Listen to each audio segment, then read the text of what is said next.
موږ په دې باندې بیرې چې دغه 15 کاله چې کومې خوارۍ یا زحمتونه چې زموږ خویندې په دې اوس عصر کې کښلي دي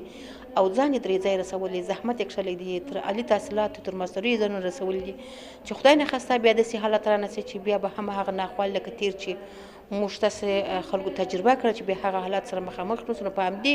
شرایطو په کتو سره اوس موږ دغه غږ پورته کوو چې زموږ خویندې باید دوی د پامه ونه غورځوي، زموږ حق حقوق چې دي دوی هغه ته باید متوجه واوسي.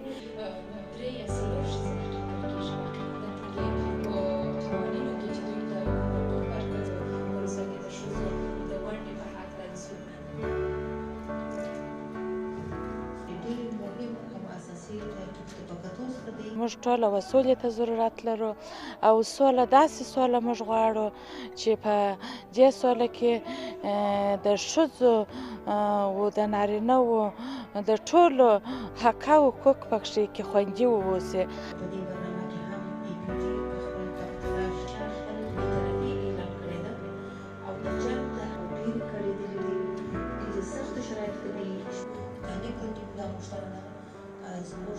دا څه چې خلک دي سوله غواړي او د سولې تږي دي، په دې خاطر که سوله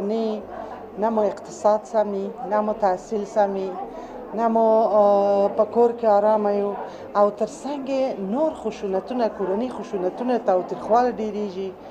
او ښځې خو هېڅ آرام نه لري، په دې خاطر چې په هر طرف کې ښځه اوګاره ده ورسره. نو بیا هم زموږ همیشه خاصه توجه